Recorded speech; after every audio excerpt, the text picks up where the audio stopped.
Everyone, एक बार फिर से आप सभी का स्वागत है लक्ष्य ऑफिशियल पर। अपना समय हो चुका है, आज हम थोड़ा लेट है और आ जाइए आप सभी लोग। जिस प्रकार से हमने बौद्ध धर्म पढ़ा था, जिस प्रकार से हमने जैन धर्म पढ़ा था, उसी तरह से आज हम पढ़ेंगे शैव धर्म। उसी प्रकार से आज हम पढ़ेंगे शैव धर्म।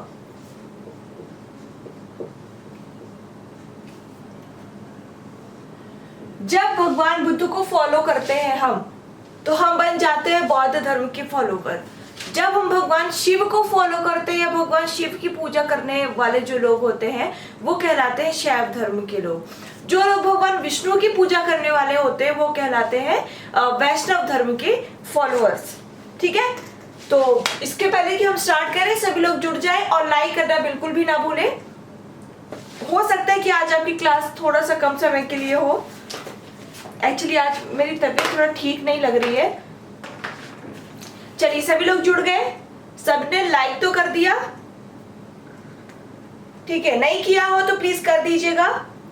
चलिए आगे बढ़ते हैं। भगवान शिव की पूजा करने वाले लोगों को शैव एवं शिव से संबंधित धर्म शैव धर्म कहा गया। शिवलिंग की उपासना का प्रारंभिक साक्ष्य कहां से प्राप्त हुआ था? सबसे पहले हमने किस काल के दौरान देखा था कि यहाँ पर शिवलिंग की पूजा का साक्ष्य मिला है? बताइए तो, अगर पता हो तो बताइए कि शिवलिंग की पूजा का सर्वप्रथम साक्ष्य कहां से प्राप्त हुआ था? Very good. तो हड़प्पा काल में जब हम सैंधव घाटी सभ्यता पढ़ रहे थे, वहां हमने देखा था कि सबसे पहले शिवलिंग का प्रमाण मिला था हड़प्पा काल में। तो शिवलिंग उपासना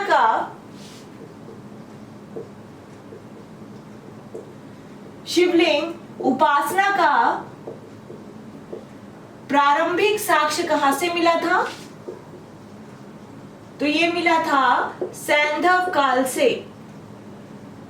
समझ में आ गया? इन केस अगर आपसे कोई पूछता है कि शैव धर्म क्या था, तो आप कह सकते हैं कि भगवान शिव की पूजा करने वाला धर्म कहलाता है शैव धर्म। वहां पर शिवलिंग का प्रारंभिक साक्ष्य मिला था सैंधव काल से, हड़प्पा संस्कृति से। जब हम ऋग्वेद पढ़ रहे थे तो वहां पर भी भगवान शिव की पूजा होती थी, उपासना होती थी, लेकिन वहां पर भगवान शिव का नाम शिव नहीं बल्कि भगवान शिव का नाम वहां पर रुद्र मिलता है। तो क्या मिलता है?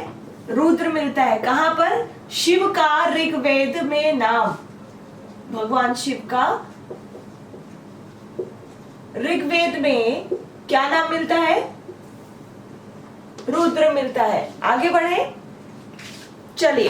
अथर्ववेद में भगवान शिव को भव शर्व, वैसे देखा जाए तो शैव धर्म से बहुत कम चीजें पूछी जाती हैं, बहुत सारी चीजें पूछी नहीं जाती, इसलिए मैं बहुत ज्यादा प्रेशर नहीं दूंगी आपको याद करने का। इसको जो चीजें पूछी जाएंगी उसको मैं बहुत ज्यादा प्रेशर दूंगी, आप समझ जाना कि ये बहुत इंपॉर्टेंट है।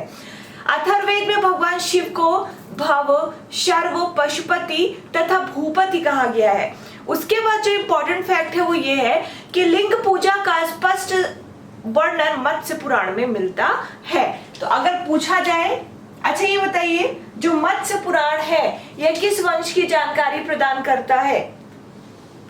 मत्स्य पुराण किस धर्म की जानकारी प्रदान करता है? सभी लोग वीडियो को लाइक जरूर कर दिया करें, सभी लोग वीडियो को शेयर जरूर कर दिया करें। मत्स्य पुराण में किस वंश की जानकारी मिलती है? Very good, very good, Andhra Satavahana वंश की, बिल्कुल सही। तो लिंग पूजा का पहला स्पष्ट प्रमाण भी मत्स्य पुराण से प्राप्त होता है। यहाँ तो शिवलिंग का मिला, लेकिन लिंग पूजा, शिवलिंग मतलब लिंग पूजा का स्पष्ट प्रमाण मिलता है मत्स्य पुराण से ही, मत्स्य पुराण से ही। अगला पॉइंट है, महाभारत के अनुशासन पर्व में भी लिंग पूजा का वर्णन मिलता है। ये सब नॉर्मल चीजें हैं और जनरली पूछी नहीं जाती। मैंने अभी आपको बताया कि जो चीजें पूछी जाएंगी मैं उस पर ज्यादा जोर दूंगी। उसके बाद रुद्र की पत्नी, रुद्र मतलब भगवान शिव, रुद्र की पत्नी के रूप में पार्वती का नाम तैत्तिरीय आरण्यक में मिलता है। अब आप सोचेंगे आरण्यक क्या होते हैं, तो जब हमने वेद पढ़े थे, जब हमने उपनिषद पढ़े थे, जब हमने पुराण पढ़े थे स्टार्टिंग में ही, वहां पर हालांकि शायद आरण्यक का नाम आया नहीं था, लेकिन जब हम डिटेल से हिस्ट्री पढ़ेंगे तो वहीं पर आरण्यक का भी नाम आएगा। आरण्यक का मतलब होता है, आरण्यक में अगर हम अरण्य अलग कर ले तो इस अरण्य का मतलब होता है जंगल, तो इसलिए ओवरऑल आरण्यक का मतलब होता है जंगल में बैठकर शिक्षा प्राप्त करना। जंगल में बैठ करके, वन में बैठ करके जो शिक्षा प्राप्त की जाती थी उसे कहा जाता था अरण्यक। तो इसी तरह से भगवान रुद्र की पत्नी के रूप में पार्वती का नाम मिलता है तैत्तिरीय आरण्यक में।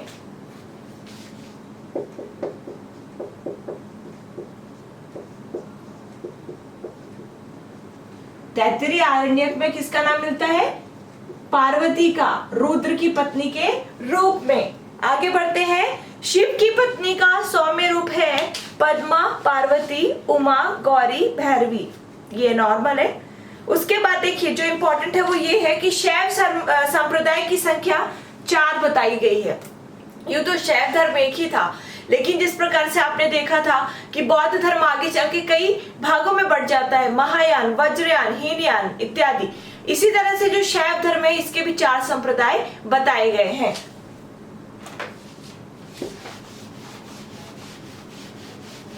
कौन कौन से हैं देख लेते हैं। सभी लोग लाइक करना बिल्कुल भी ना भूलें। अगर आप पहली बार चैनल पर विजिट कर रहे हैं तो प्लीज चैनल को सब्सक्राइब भी कर लेंगे। वामन पुराण में शैव संप्रदाय की संख्या 4 बताई गई है, जो कि इंपॉर्टेंट है। वामन पुराण में शैव संप्रदाय की संख्या 4 बताई गई है। कौन कौन सी 4 होती है ये देखिए। पहला है पाशुपत संप्रदाय, पाशुपत संप्रदाय फर्स्ट। सेकेंड इज कापालिक संप्रदाय, कापालिक संप्रदाय। समझ रहे हैं ना ये क्या है? शैव धर्म के ही 4 संप्रदाय हैं। शैव धर्म ही 4 संप्रदायों में विभाजित था। पहला पाशुपत संप्रदाय, दूसरा कापालिक संप्रदाय, तीसरा कालामुख संप्रदाय,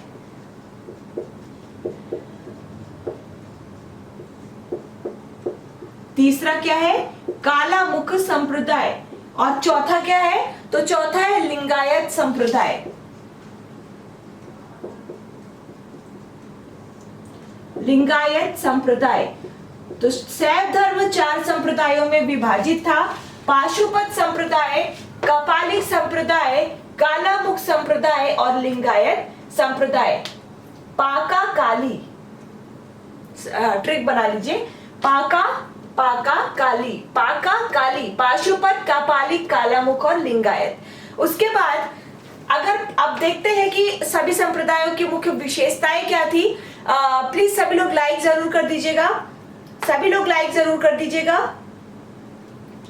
पाशुपत संप्रदाय जो था वो शैवों का सबसे प्राचीन संप्रदाय माना जाता है। पाशुपत संप्रदाय शैव धर्म का सबसे प्राचीन संप्रदाय माना जाता है, सबसे प्राचीन संप्रदाय। उसके बाद इसके संस्थापक का नाम था लकुलिश। जो पाशुपत संप्रदाय के संस्थापक थे उनका नाम था लकुलिश। लकुलिश। और ऐसा माना जाता है कि ये जो पाशुपत संप्रदाय के संस्थापक लकुलिश थे, ये भगवान शिव के 18 अवतारों में से एक थे। भगवान शिव के 18 अवतारों में से इन्हें एक माना जाता है। तो क्या देखा हमने कि शैव संप्रदाय के 4 भाग थे। पाका काली या पाका काली या कापा काली, कुछ भी। पाशुपत संप्रदाय, कापालिक संप्रदाय, कालामुख संप्रदाय और लिंगायत संप्रदाय। इनमें से जो पहला पाशुपत संप्रदाय है ये शैव धर्म का सबसे प्राचीन संप्रदाय है। इसके संस्थापक माने जाते हैं लकुलिश, ये लिखा हुआ है लकुलिश। और ये जो लकुलिश है ये भगवान शिव के 18 अवतारों में से एक अवतार माने जाते हैं। पाशुपत संप्रदाय के अनुयायियों को कहा जाता है पंचार्थिक। जिस प्रकार से भगवान शिव की पूजा करने वालों या धर्मों को क्या कहा जाता है, शैव धर्म, उसी तरह से उसके अंतर्गत जो पाशुपत संप्रदाय के फॉलोअर्स हैं या अनुयायी हैं उन्हें पंचार्थिक कहते हैं। उन्हें पंचार्थिक कहते हैं। तो पंच से हमने दो शब्द पढ़े हैं। एक हमने पढ़ा है पंचायतन, क्या पढ़ा है, पंचायतन, और दूसरा हमने पढ़ा पंचार्थिक। तो पंचायतन क्या है, तो पंचायतन मंदिर निर्माण की एक शैली है। पंचायतन मंदिर निर्माण की एक शैली है, जबकि पंचार्थिक क्या है, तो पंचार्थिक है पशुपति संप्रदाय के अनुयायियों को कहते हैं पंचार्थिक। क्लियर हो गया? चलिए आगे बढ़ते हैं। पाशुपत संप्रदाय के अंतर्गत लिखा हुआ है, इस मत का प्रमुख सैद्धांतिक ग्रंथ है पाशुपत सूत्र। जैसे सैद्धांतिक ग्रंथ आपने क्या देखा, जैसे हमने बौद्ध धर्म में कई सारे ग्रंथ देखे, हम आगे चलेंगे, हम और भी काल पढ़ेंगे तो हम कई सारे ग्रंथ देखेंगे। हम जब इस्लाम धर्म पढ़ेंगे तो हम वहां पर कुरान देखेंगे, ईसाई पढ़ेंगे तो हम वहां पर बाइबल देखेंगे। उसी तरह से पाशुपत संप्रदाय का एक प्रमुख सैद्धांतिक ग्रंथ है जिसे कहा जाता है पाशुपत सूत्र। पाशुपत सूत्र। तो पाशुपत संप्रदाय सबसे प्राचीन संप्रदाय है। संस्थापक कौन है, तो संस्थापक है लकुलिश। अनुयायियों को क्या कहा जाता है, तो अनुयायियों को कहा जाता है पंचार्थिक। और इसका सैद्धांतिक ग्रंथ क्या है, तो पाशुपत सूत्र। श्रीकर पंडित एक विख्यात पाशुपत आचार्य थे। उदाहरण श्रीकर पंडित, जनरली पूछा नहीं जाता है लेकिन फिर भी पढ़ लीजिए।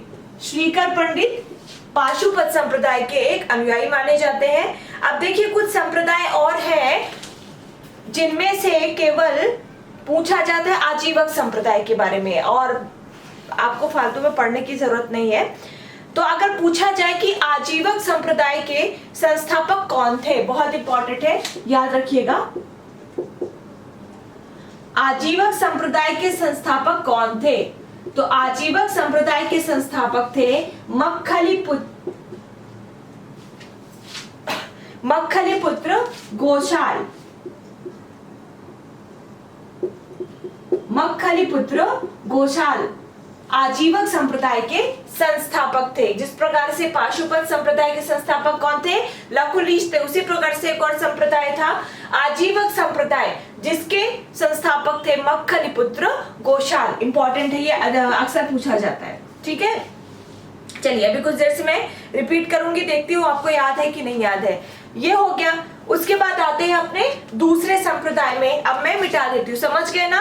लकुलिश इसके संस्थापक थे, सबसे प्राचीन ये संप्रदाय माना जाता है। इसके अनुयायियों को पंचार्थिक कहते हैं। इसका सैद्धांतिक ग्रंथ क्या है, पशुपति सूत्र है। और इसके एक फॉलोवर जो है प्रमुख है, क्या नाम है इनका, श्रीकर पंडित।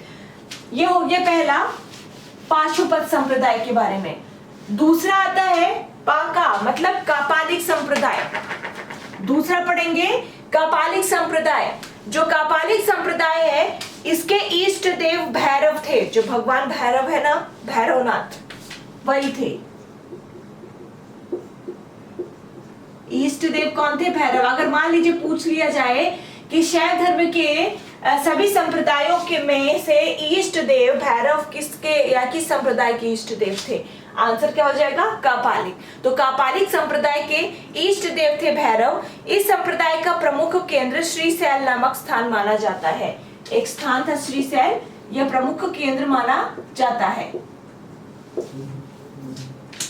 ठीक है, आगे बढ़े। ये हो गया कापालिक। कालामुख, कालामुख मतलब नाम से पता चल रहा है, जो कालामुख संप्रदाय था इसके अनुयायियों को शिव पुराण में महाव्रतधर कहा गया है। इस संप्रदाय के लोग नर कंकाल में ही भोजन, जल तथा सुरापान करते हैं तथा साथ ही अपने शरीर पर चिता की भस्म लगाते हैं। मैं भी, मुझे ऐसा जहां तक प्रतीत होता है कि जो भगवान शिव को भस्म अर्पित किया करते हैं, जिनका काम होता है, आप देखते होंगे अघोरी जैसे रहते हैं वो बिल्कुल से, और जो नरकंकाल है उसकी मालाएं भी पहनते हैं, उसी में भोजन करते हैं, जल ग्रहण करते हैं, उनके पूरे शरीर में भस्म लगा होता है ना। तो इस संप्रदाय के जो अनुयायी हैं वही कहलाते हैं कालामुख। बस कुछ नहीं है इसमें। उसके बाद आता है लिंगायत संप्रदाय। अंतिम संप्रदाय है लिंगायत संप्रदाय। लिंगायत संप्रदाय दक्षिण भारत में सबसे ज्यादा प्रचलित था।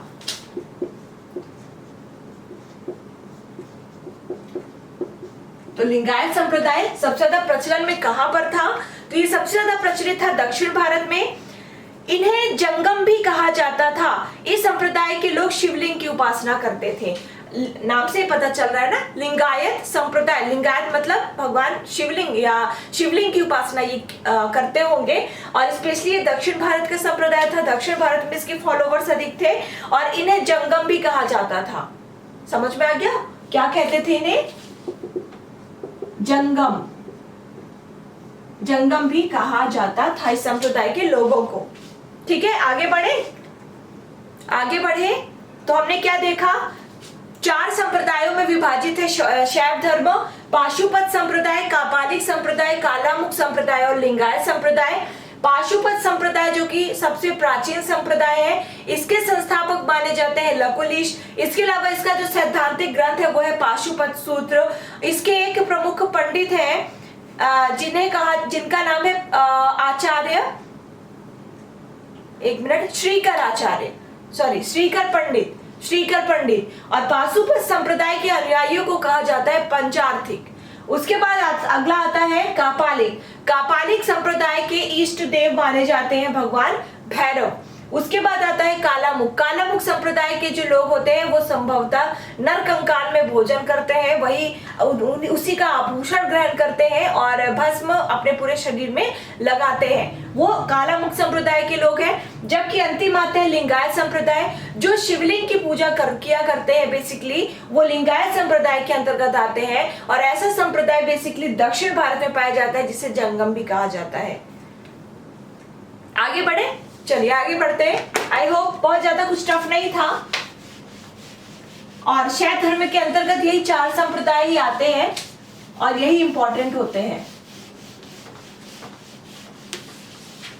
अगला पॉइंट जो दिया हुआ है आपके लूसेंट में वो ये है कि शून्य संपादने लिंगायतों का प्रमुख ग्रंथ है। लिंगायत संप्रदाय अभी हमने जो पढ़ा ना, तो लिंगायत संप्रदाय का प्रमुख ग्रंथ माना जाता है शून्य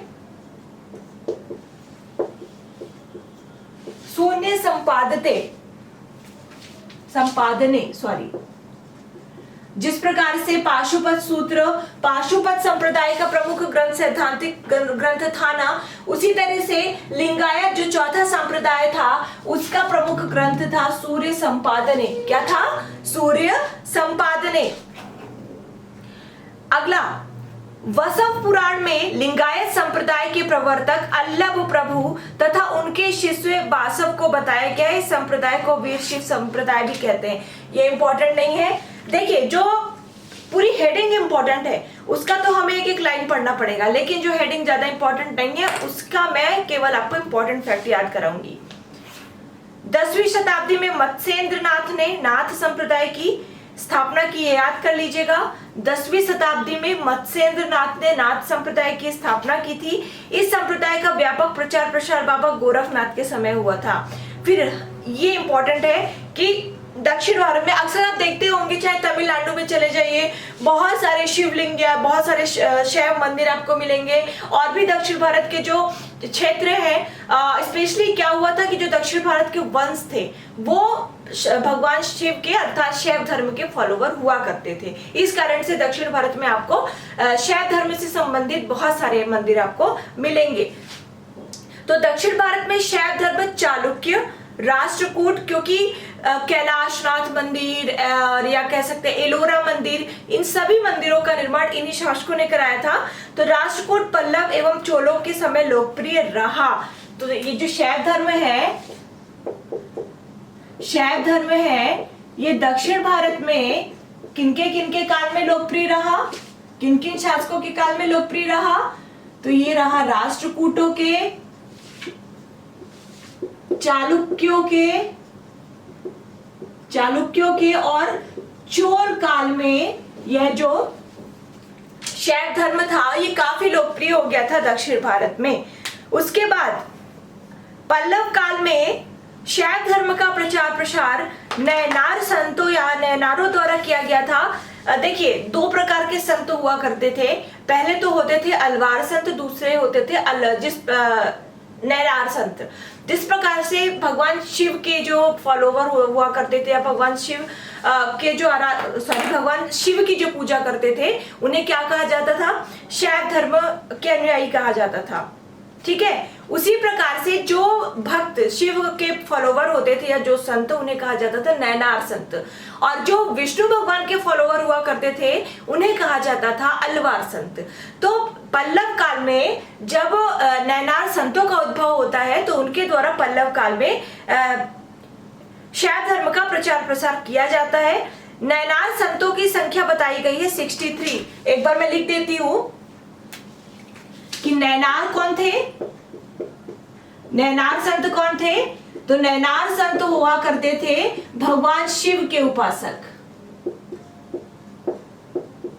भगवान शिव के उपासक, ये इंपॉर्टेंट है। जबकि अलवार संत कौन थे? अलवार संत कौन थे? तो ये थे भगवान विष्णु के उपासक। भगवान विष्णु के उपासकों को अलवार संत, जबकि भगवान शिव के उपासक को कहा जाता था नयनार संत। इन्हीं नयनार संतों को कहा गया है कि पल्लव काल में इनके द्वारा ही शैव धर्म का बड़ी मात्रा में प्रचार प्रसार किया गया था, और इन नयनार संतों की संख्या मानी गई थी 63 बताई गई थी, जिसमें से अप्पार, तिरुज्ञान, संबंदर एवं सुंदर मूर्ति आदि के नाम से उल्लेखनीय है, पूछे नहीं जाते। अब जो अगला पॉइंट बताने जा रही हूँ बहुत बहुत बहुत इंपॉर्टेंट है, और शैव धर्म में बेसिकली यही से सवाल उठते हैं। वो क्या है? एलोरा के प्रसिद्ध कैलाश मंदिरों का निर्माण किसने कराया? एलोरा कहाँ पर है? एलोरा कहाँ पर है? अभी मैं आप लोगों के आंसर्स नहीं ले पा रही हूँ। आप क्या करेंगे, जब वीडियो का एंड हो जाएगा, वीडियो खत्म हो जाएगा, वीडियो के नीचे कमेंट बॉक्स में जाएंगे और बताएंगे जरूर एलोरा नामक स्थान कहाँ पर है। तो एलोरा के प्रसिद्ध कैलाश मंदिर का निर्माण राष्ट्रकूटों ने करवाया था। आगे हम राष्ट्रकूट के बारे में हालांकि पढ़ेंगे भी, लेकिन यहाँ पर देख लीजिए, मैं आपसे पूछूंगी वहां पर जा करके कि एलोरा के कैलाश मंदिरों का निर्माण किसने करवाया था? एलोरा के कैलाश मंदिरों का निर्माण किसने करवाया था? आपका आंसर क्या होगा? आपका आंसर हो जाएगा राष्ट्रकूटों ने। अब राष्ट्रकूटों में भी किसने कराया था वो हम तब पढ़ेंगे जब हम राष्ट्रकूट वंश पढ़ेंगे। तो एलोरा के बहुत इंपॉर्टेंट, बहुत बहुत बहुत, एलोरा के कैलाश मंदिरों का निर्माण किसने करवाया था? तो ये कराया था राष्ट्रकूट शासकों ने, अर्थात राष्ट्रकूटों ने। आगे बढ़ते हैं। चोल शासक, एक चोल शासक था राजराज प्रथम। एक चोल शासक था राजराज प्रथम, ये भी बहुत इंपॉर्टेंट है।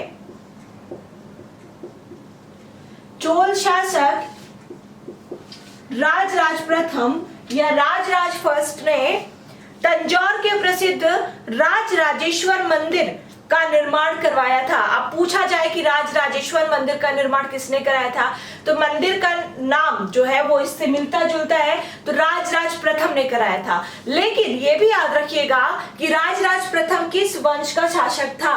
तो राजराज प्रथम था चोल वंश का शासक। तो क्या देखा कि एलोरा के कैलाश मंदिरों का निर्माण कराया था राष्ट्रकूटों ने, राष्ट्रकूट शासकों ने, जबकि तंजौर या तंजाउर भी बोलते हैं, तंजौर के राजराजेश्वर मंदिर का निर्माण किसने कराया था?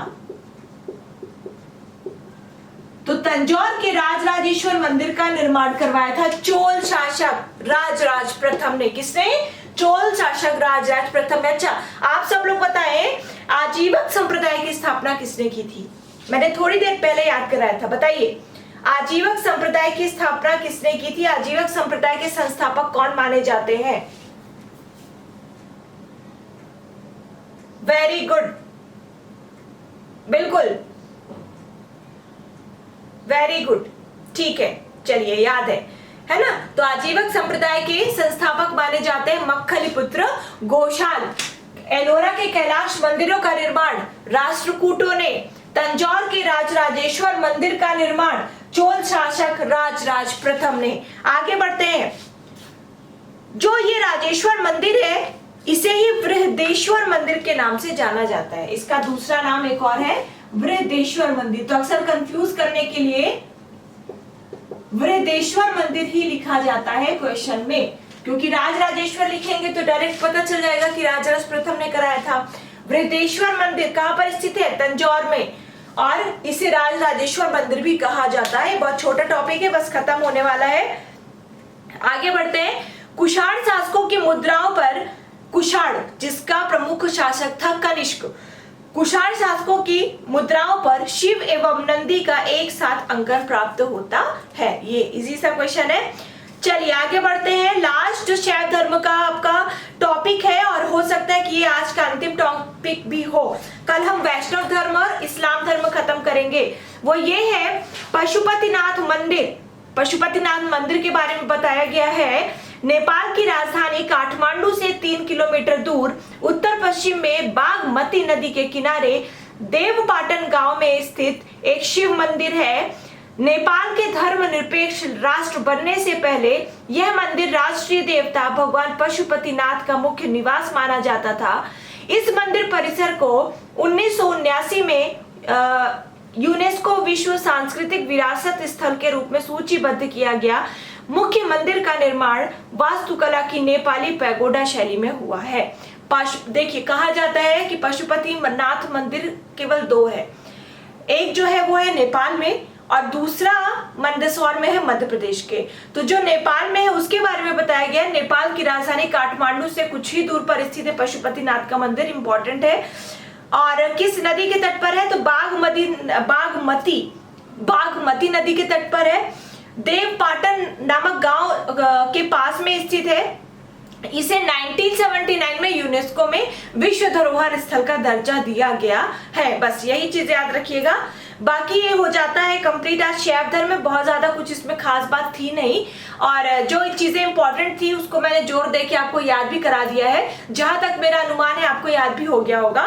अब अगला आता है वैष्णव धर्म। अब वैष्णव धर्म पढ़ते हैं हम कल, ठीक है। वैष्णव धर्म भगवान विष्णु के उपासक, भगवान कृष्ण के उपासक, क्योंकि भगवान विष्णु या भगवान कृष्ण और भगवान राम माना जाता है कि भगवान विष्णु के ही अवतार थे, तो उनके पूरे अवतारों के उपासक वैष्णव अनुयायी कहलाते हैं, ठीक है। तो आज अब दीजिए मुझे थोड़ा सा इजाजत। आज क्लास कम हुई है, मैं जान रही हूं, और आप लोगों को असुविधा ना हो इस कारण से आज मैं आ भी गई हूँ, वरना आज बहुत कम चांसेस थे मेरे कि मैं लाइव आ पाऊं। लेकिन शैव धर्म हमने खत्म कर लिया। हमारा एक टॉपिक खत्म हो गया, एक बर्डन खत्म हो गया हमारा एक तरह से। अब कल से वैष्णव धर्म स्टार्ट करेंगे। आज के लिए बस इतना ही। आप सभी अपना ढेर सारा ख्याल रखेंगे। जो प्रश्न हुआ करे वो वीडियो के अंत में जाके कमेंट बॉक्स में कमेंट करके बता दिया करें। वहां पर मैं सभी के क्वेश्चन का आंसर देने की पूरी कोशिश करती हूँ। और आप सभी अपना ढेर सारा ख्याल रखेंगे, पढ़ाई करें।